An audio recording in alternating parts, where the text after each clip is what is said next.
മാത്രം ബാക്കി നിൽക്കെ കേരളം മറ്റൊരു ഉപതെരഞ്ഞെടുപ്പിലേക്ക് കടക്കുകയാണ്. നിലമ്പൂരിൽ MLA ആയിരുന്ന PV അൻവർ രാജിവെച്ച ഒഴിവിലേക്കാണ് നിലമ്പൂർ ഉപതെരഞ്ഞെടുപ്പ് നടക്കുന്നത്. അപ്പോൾ PV അൻവർ തന്നെ ഇപ്പോൾ 24-നൊപ്പം ഉണ്ട്. നിലമ്പൂരിൽ ഉപതെരഞ്ഞെടുപ്പ് നടക്കുകയാണ്. 19-നാണ് തെരഞ്ഞെടുപ്പ് തീരുമാനിച്ചിരിക്കുന്നത്. 23-ന് അതിൻ്റെ റിസൾട്ടും പ്രഖ്യാപിക്കും. എന്താണ് നിലവിൽ നിലമ്പൂരിലത്തെ ഒരു രാഷ്ട്രീയ സാഹചര്യം? നിലമ്പൂരിലെ രാഷ്ട്രീയ സാഹചര്യം ഈ ഗവൺമെൻറ്റിന് പരിപൂർണമായിട്ട് എതിരാണ്. നിലമ്പൂരിലെ ജനങ്ങളെ സംബന്ധിച്ച് ഈ ഗവൺമെൻറ്റിൽ ഏറ്റവും കൂടുതൽ പ്രയാസം അനുഭവിച്ചുകൊണ്ടിരിക്കുന്ന ജനതയാണ്. 21-26 പിണറായി ഗവൺമെൻറ്റിൽ നിന്ന് ഒരു നീതിയും കിട്ടാത്ത ജനമാണ് നിലമ്പൂരിലുള്ളത്. നിലമ്പൂരിലെ ജനങ്ങൾ നേരിടുന്ന അടിസ്ഥാനപരമായ പ്രശ്നങ്ങൾ, ഒന്ന് നിലമ്പൂർ ബൈപ്പാസാണ്. കഴിഞ്ഞ 9 കൊല്ലമായി അതിന് ഞാൻ പരിശ്രമം നടത്തിയ ജനങ്ങൾക്കറിയാം.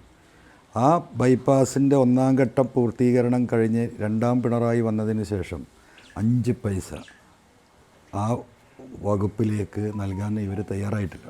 അതിനൊരു പൊളിറ്റിക്കൽ കാരണമുണ്ട്. അത് അവിടെ തെരഞ്ഞെടുപ്പ് ഘട്ടത്തിൽ നമ്മൾ വിശദീകരിക്കപ്പെടും. രണ്ടാമത്തെ വിഷയം ആശുപത്രിയുമായി ബന്ധപ്പെട്ടാണ്. നിലമ്പൂർ ഏറനാട് താലൂക്ക് മാത്രമല്ല, ഗൂഡല്ലൂർ, വയനാട് തൊട്ടുള്ള ST മേഖലകളിൽ നിന്ന് വരുന്ന പാവപ്പെട്ട മനുഷ്യർക്ക് ആ മലയോര മേഖലയിലുള്ള ഏക ജില്ലാ ആശുപത്രിയാണ്. ആ ജില്ലാ ആശുപത്രിയുടെ വിഷയം എന്ന് പറയുന്നത് അതിൻ്റെ എക്സ്പാൻഷൻ ഏകദേശം 100 കോടി രൂപ നാഷണൽ ഹെൽത്ത് മിഷൻ തരാൻ തയ്യാറായി നിന്നിട്ട് സ്ഥലപരിമിതിയുണ്ട്. അവിടെ തൊട്ടടുത്ത് സ്കൂളാണ്, 2 ഏക്കർ സ്ഥലമുണ്ട്, ചെറിയൊരു LP സ്കൂളാണ്. അതിൽ നിന്ന് 1 ഏക്കർ ലാൻഡ് താൽക്കാലികമായി ആശുപത്രിക്ക് നൽകിക്കഴിഞ്ഞാൽ ആ പ്രശ്നം പരിഹരിക്കപ്പെടും. ഗവൺമെൻറ്റിലേക്ക് അത് പ്രപ്പോസൽ കൊടുത്തു. മുനിസിപ്പാലിറ്റി അതിന് വേണ്ടിയിട്ടുള്ള സമ്മതപത്രം നൽകി. ഹോസ്പിറ്റൽ മാനേജ്മെൻറ്റ് കമ്മിറ്റി റെക്കമെൻഡ് ചെയ്തു, ജില്ലാ പഞ്ചായത്ത് റെക്കമെൻഡ് ചെയ്തു. ആ ഫയൽ ഇപ്പോഴും പിടിച്ചു വച്ചിരിക്കുകയാണ്. രണ്ടാമത്തെ കാര്യം. മൂന്നാമത്തെ കാര്യം, നിലമ്പൂരിലെ ഏറ്റവും വലിയ വികസനമാണ് മലയോര ഹൈവേ. ആ മലയോര ഹൈവേ 3 കഷ്ണമാക്കി മുറിച്ചിട്ടിരിക്കുകയാണ്. അതിലേക്ക് ഫണ്ട് നൽകാതെ, അതിൻ്റെ വികസന പ്രവർത്തനത്തിന് പിന്നീടുള്ള സാങ്ഷൻ നൽകാതെ ഇതിനെ തടസ്സപ്പെടുത്തിയിരിക്കുകയാണ്. അങ്ങനെ ഒട്ടനവധി വിഷയങ്ങൾ ജനങ്ങളുടെ നിത്യജീവിതവുമായി ബന്ധപ്പെടുന്നു. കഴിഞ്ഞ ഉമ്മൻചാണ്ടി ഗവൺമെൻറ് പോകുന്ന സമയത്ത് പാസ്സാക്കിയതാണ് നിലമ്പൂർ ഗവൺമെൻറ് കോളേജ്.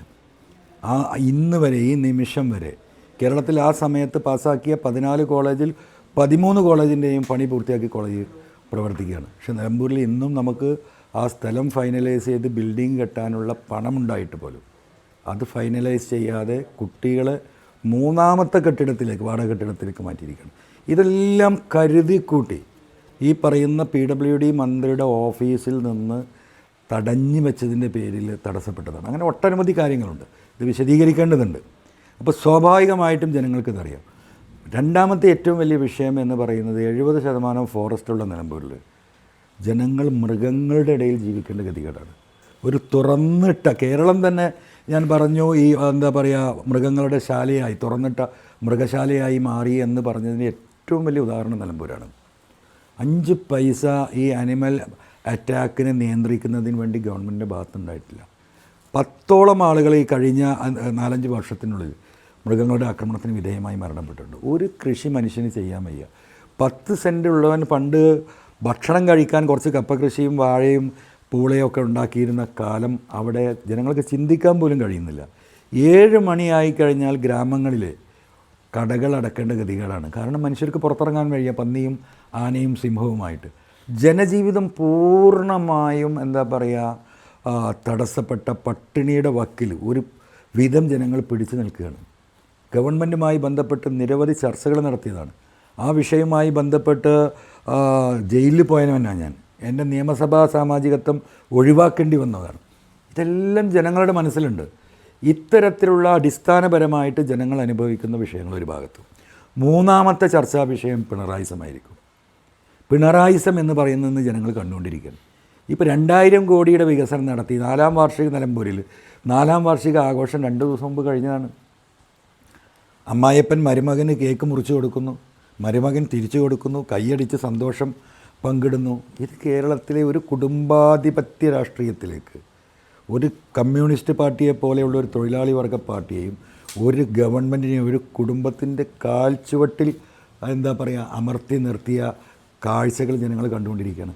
എല്ലാ മേഖലയിലും അഴിമതിയാണ്. നാഷണൽ ഹൈവേ വരെ ഇപ്പോൾ അത് എത്തി നിൽക്കുകയാണ്. ഇതെല്ലാം ജനങ്ങൾ കണ്ടുകൊണ്ടിരിക്കുകയാണ്. ഈ പറയുന്ന പ്രചരണ പരത അതിനുവേണ്ടി കോടികൾ ചെലവഴിക്കുകയാണ്.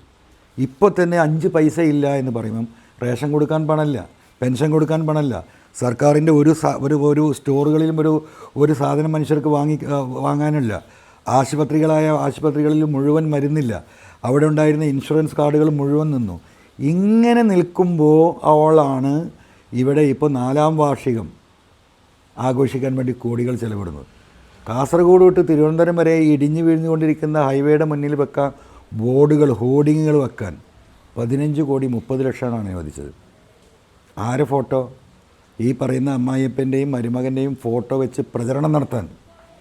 അപ്പോഴാണ് 100 രൂപ കൂട്ടിത്തരുമെന്ന് ചോദിച്ചിട്ട് ഈ പാവപ്പെട്ട നമ്മുടെ സഹോദരിമാർ ആ റോഡിലൂടെ ഈ പറയുന്ന ഭിക്ഷായാത്രയുമായിട്ട് ജനങ്ങളുടെ ഹൃദയങ്ങളിലൂടെയാണ് ആ യാത്ര കടന്നു പോകുന്നത്. ഇതൊക്കെ പാവപ്പെട്ട മനുഷ്യരാലോചിക്കാതിരിക്കുമോ? ഇവർ പ്രതികരിക്കാതിരിക്കുമോ? ഇതെല്ലാം നിലമ്പൂരിൽ ചർച്ചയാകും. ഇപ്പോൾ UDF നിലമ്പൂരിലെ ഒരു സാഹചര്യം എങ്ങനെയാണ് നിലവിൽ? 100% ഞാൻ പറഞ്ഞില്ലേ, അവിടെ നടക്കാൻ പോകുന്ന തെരഞ്ഞെടുപ്പ് എന്ന് പറയുന്നത് LDFും UDFും തമ്മിലാണ് എന്ന് നിങ്ങൾ ധരിക്കേണ്ട. അവിടെ നടക്കാൻ പോകുന്ന തെരഞ്ഞെടുപ്പ് പിണറായിസവും ജനങ്ങളും തമ്മിലുള്ള ഏറ്റുമുട്ടലാണ്. ജനങ്ങൾ ഒറ്റക്കെട്ടാണ്, അതിൽ രാഷ്ട്രീയമില്ല. ഞാൻ മുമ്പും പറഞ്ഞിട്ടുള്ളതാണ്, തെരഞ്ഞെടുപ്പിൽ ആദ്യം വോട്ട് ചെയ്യുക സഖാക്കളായിരിക്കും ഈ ഗവൺമെൻറ്റിനെതിരെ. കാരണം അവർക്ക് 2 കാര്യമാണ്. ഈ കുടുംബാധിപത്യം അവസാനിപ്പിക്കണം, ആ പാർട്ടി ഇവിടെ നിലനിൽക്കണമെന്ന് ആഗ്രഹിക്കുന്ന കമ്മ്യൂണിസ്റ്റുകാരാണ്. ഇനിയും ഈ കുടുംബത്തിൻ്റെ കയ്യിലേക്ക് ഈ ഭരണം കൊടുത്താൽ ഈ പശ്ചിമ ബംഗാളിലും ത്രിപുരയിലും സംഭവിച്ചതിൻ്റെ അപ്പുറത്തേക്ക് കേരളത്തിലെ കമ്മ്യൂണിസ്റ്റ് പാർട്ടി തകർന്ന് തരിപ്പണമാകുമെന്ന് മനസ്സിലാക്കുന്നത് പാവപ്പെട്ട തൊഴിലാളികളും സഖാക്കളുമാണ്. അവർ പ്രതികരിക്കും. കമ്മ്യൂണിസ്റ്റ് പാർട്ടിയുടെ നിയന്ത്രണത്തിലല്ല ഈ ഗവൺമെൻറ്.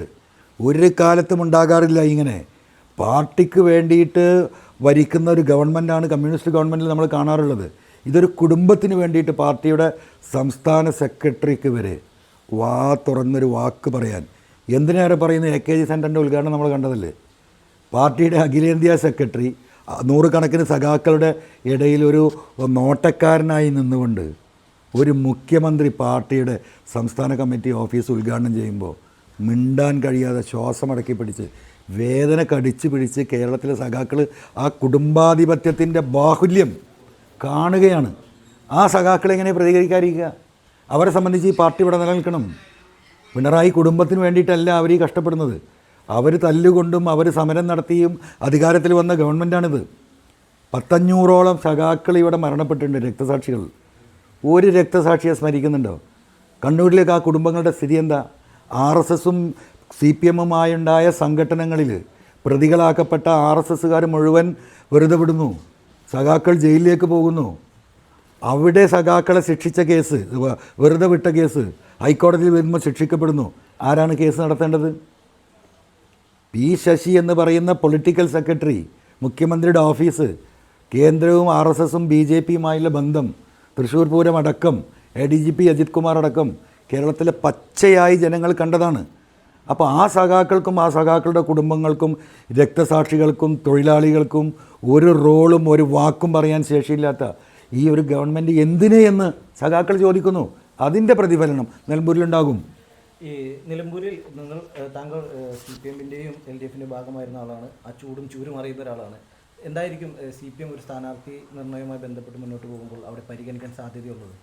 അവർക്കൊരു സ്ഥാനാർത്ഥിയെ കിട്ടിയിട്ടില്ലല്ലോ. അവർ ഈ വഴിയിൽ പോകുന്നവരൊക്കെ സ്ഥാനാർത്ഥിയാകാൻ തയ്യാറുണ്ടോ എന്ന് ചോദിച്ച് നടക്കല്ലേ. നമ്മൾ കണ്ടതാണല്ലോ. വഴിയിൽ പോകുന്നവരോട് മുഴുവൻ, അതായത് നമ്മൾ പണ്ട് ഞാൻ പറയാറുണ്ട്, അമ്മി കൊത്താനുണ്ടോ എന്ന് ചോദിച്ചിട്ട് ഈ അമ്മി കൊത്തുന്ന തൊഴിലാളികൾ കേരളത്തിൽ പണ്ട് വരാറുണ്ടായിരുന്നു തമിഴ്നാട്ടിൽ നിന്ന്. ഇന്നിപ്പോൾ അതില്ല. എന്ന് പറഞ്ഞതുപോലെ സ്ഥാനാർത്ഥിയാവാനുണ്ടോ എന്ന് ചോദിച്ചത് നാട്ടിലെ എല്ലാ വാതിലും പോയി മുട്ടുന്ന അവസ്ഥയല്ലേ. ആ സ്ഥിതി, അതിൻ്റെ ഒരു പരിണിത ഫലം അവിടെ ഉണ്ടാകും. ബുദ്ധിയുള്ളവരാരും പോയിട്ടവിടെ മത്സരിക്കില്ല. PV അൻവറിൻ്റെ രാഷ്ട്രീയ ജീവിതവുമായി ബന്ധപ്പെട്ട് വളരെ പ്രധാനപ്പെട്ട തിരഞ്ഞെടുപ്പാണ് നിലമ്പൂരിലേത്. PV അൻവറിൻ്റെ രാഷ്ട്രീയ നിലനിൽപ്പിനെ ഈ തിരഞ്ഞെടുപ്പ് സ്വാധീനിക്കില്ല? ഒരിക്കലും അങ്ങനെ എനിക്ക് തോന്നുന്നില്ല. നമ്മളൊരു വിഷയത്തിൽ അധിഷ്ഠിതപ്പെട്ടിട്ടാണ് എൻ്റെ രാഷ്ട്രീയ ജീവിതമെന്ന് എനിക്കൊരിക്കലും തോന്നിയിട്ടില്ല. ഞാൻ ഒരുപാട് ഒഴുക്കിനെതിരെ നീന്തിയവനാണ്. ഇനിയും അത് നീന്താനുള്ള മനസ്സിൻ്റെ കൂടെ ഉണ്ട്. അതിനുള്ള ശേഷിയിൽ എന്നെ സ്നേഹിക്കുന്ന ജനങ്ങൾ നാട്ടിലുണ്ട്. ആ ജനങ്ങളുടെ പിൻബലത്തിൽ തന്നെയാണ് ഇന്ന് വരെ ഞാൻ എൻ്റെ രാഷ്ട്രീയ പ്രവർത്തനം നടത്തിയിട്ടുള്ളത്. അതുകൊണ്ട് ഒരു തെരഞ്ഞെടുപ്പുമായി ബന്ധപ്പെട്ട് എൻ്റെ രാഷ്ട്രീയ ഭാവി നിശ്ചയിക്കും എന്ന് പറയുന്നതിൽ ഒരു അടിസ്ഥാനമില്ല. ഞാനങ്ങനെ വിശ്വസിക്കുന്നുമില്ല. UDFൻ്റെ സ്ഥാനാർത്ഥി നിർണ്ണയവുമായി ബന്ധപ്പെട്ടുള്ള ഏതെങ്കിലും ചർച്ചകൾ നിലവിൽ പുരോഗമിക്കുന്നുണ്ടോ? അതിൽ എന്താണ് ഉരുത്തിരിഞ്ഞു വരുന്നത്? UDF സ്വാഭാവികമായിട്ടും ഒരു സ്ഥാനാർത്ഥിയെ നിശ്ചയിക്കാനുള്ള ശേഷി പണ്ടത്തെ പോലെയല്ല യു ഡി എഫ്. ഈ കണ്ട ഉപതെരഞ്ഞെടുപ്പിലൊക്കെ നമ്മൾ കണ്ടതാണ്. വളരെ വേഗത്തിൽ അവർ സ്ഥാനാർത്ഥികളെ തീരുമാനിക്കാറുണ്ട്. ഇവിടെയും അങ്ങനെ വൈകാതെ സ്ഥാനാർത്ഥിത്വ പ്രഖ്യാപനം ഉണ്ടാകും എന്ന് തന്നെയാണ് ഞാൻ മനസ്സിലാക്കുന്നത്. അതിൻ്റെ പ്രൊസീജിയർ ഉണ്ടല്ലോ. സ്വാഭാവികമായിട്ടും അവർക്ക് ഡിസ്കസ് ചെയ്യേണ്ടതുണ്ട്, AICCയുടെ കൺഫർമേഷൻ വാങ്ങിക്കേണ്ടതുണ്ട്. ആ ഒരു പ്രൊസീജിയർ പൂർത്തിയാകുന്നതോട് കൂടിയിട്ട് അത് പ്രഖ്യാപിക്കുമെന്ന് തന്നെ മനസ്സിലാക്കുന്നത്. ന്യൂനപക്ഷ സ്വാധീനമുള്ളൊരു മേഖലയാണ് നിലമ്പൂർ. ന്യൂനപക്ഷ പാർട്ടികൾക്ക് വലിയൊരു വോട്ട് വീതവും അവിടെയുണ്ട്. ഇത്തരം പാർട്ടികളുടെ ഒരു പിന്തുണ അതേ നിലയിലായിരിക്കും UDFന് ലഭിക്കുക. അല്ല, അവിടെ ന്യൂനപക്ഷം ഭൂരിപക്ഷം എന്ന് നമുക്ക് പറയാൻ പറ്റില്ല. അവിടെ ന്യൂനപക്ഷവും ഭൂരിപക്ഷമൊക്കെ ഒന്നായി ജീവിക്കുന്ന പ്രദേശമാണ്.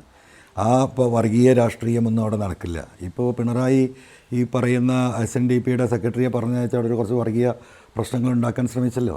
അതൊക്കെ വളരെ നെഗറ്റീവായിട്ടേ നിലമ്പൂരിൽ പ്രതികരിക്കുള്ളൂ. അവിടെ അങ്ങാടിയിൽ നിന്നൊരു ചായ വാങ്ങി മുഹമ്മദും ഭാസ്കരനും ജോർജും മൂന്നാക്കി മുറിച്ച് കുടിക്കുന്ന സംസ്കാരമുള്ള നാടാണ് നിലമ്പൂർ എന്ന് പറയുന്നത്. അവിടെ വന്നിട്ട് ഈ പറയുന്ന SNDP സെക്രട്ടറിയോ അല്ലെങ്കിൽ മറ്റുള്ളവരെയോ വർഗീയ കാർഡ് ഇറക്കിക്കൊണ്ടൊരു വർഗീയ ക്രോഡീകരണം ഉണ്ടാക്കാൻ പിണറായി വിചാരിച്ചാൽ അത് നടക്കൂല. നിലമ്പൂരിൽ അവിടെ ജനമാണുള്ളത്, മനുഷ്യരാണുള്ളത്, മനുഷ്യസ്നേഹം. ഞങ്ങൾ ഒരുപാട് പ്രതിസന്ധികളെ നേരിട്ട ജനമാണ്. ഈ നിലമ്പൂരിലെ 2 പ്രളയങ്ങൾ, ഇപ്പോൾ അവസാനം വയനാട്ടിലുണ്ടായ പ്രളയം, ആ ഡെഡ് ബോഡിയിൽ 159 ബോഡി വന്ന നിലമ്പൂരിലേക്കാണ്. വയനാടിൻ്റെ ആ ഇടിച്ചിലിൻ്റെ നേരെ താഴെയാണ് പോത്തുകല്ല് പഞ്ചായത്തുള്ളത്. അവിടെ നിന്നാണ് പുഴ ആരംഭിക്കുന്നത്. ആ പുഴയിലേക്കാണ് ഈ ശവശരീരങ്ങൾ മുഴുവൻ വന്നടിഞ്ഞത്. അങ്ങനെ ഈ എല്ലാ ദുരന്തങ്ങളെയും ഒരു മനസ്സോട് കൂടിയിട്ട് കക്ഷി രാഷ്ട്രീയത്തിന് അതീതമായി ജാതി മത ചിന്തയില്ലാതെ നേരിടുകയും അതിൽ വിജയിക്കുകയും അതിനെ പ്രതിരോധിച്ച് മുന്നോട്ട് പോവുകയും ചെയ്യുന്ന ആ ജനതയുടെ മുന്നിൽ ഇന്ന് CPM നടത്തിക്കൊണ്ടിരിക്കുന്ന ഈ വർഗീയ കാർഡ് അത് നിലമ്പൂരിൽ ഉപയോഗിക്കാമെന്ന് വിചാരിച്ചാൽ ജനങ്ങളതിന് വിട്ടുകൊടുക്കില്ല. അതുകൊണ്ടാണ് ഞാൻ പറഞ്ഞത് ജനങ്ങളും പിണറായിയും തമ്മിൽ ഏറ്റുമുട്ടാണ്. അവിടെ മതവും ജാതിയൊന്നുമില്ല. താങ്കൾ ഒടുവിൽ മത്സരിച്ചപ്പോൾ 2700 വോട്ടിന് ഭൂരിപക്ഷമാണ് ഉണ്ടായിരുന്നത്. ഇനിയിപ്പോൾ UDFൻ്റെ ഈ ഉപതെരഞ്ഞെടുപ്പിൽ മത്സരിക്കുമ്പോൾ എത്ര ഭൂരിപക്ഷം പ്രതീക്ഷിക്കുന്നുണ്ട്? ഈ 2700-ൻ്റെ കൂടെ ഒരു 0 കൂടി മിനിമം നിങ്ങൾക്ക് ചേർക്കാം. 27,000 ആയില്ലേ ഇപ്പം? ഒരു കുഴപ്പമില്ല. ഇനി തെരഞ്ഞെടുപ്പിൻ്റെ 1-ാം ഘട്ടം കഴിയട്ടെ. എത്ര ഭൂരിപക്ഷം ഉണ്ടാകും എന്നുള്ളൊരു തെരഞ്ഞെടുപ്പിൻ്റെ മധ്യഘട്ടത്തിലെത്തുമ്പോൾ കൃത്യമായി ഞാൻ പറഞ്ഞുതരാം. Thank you.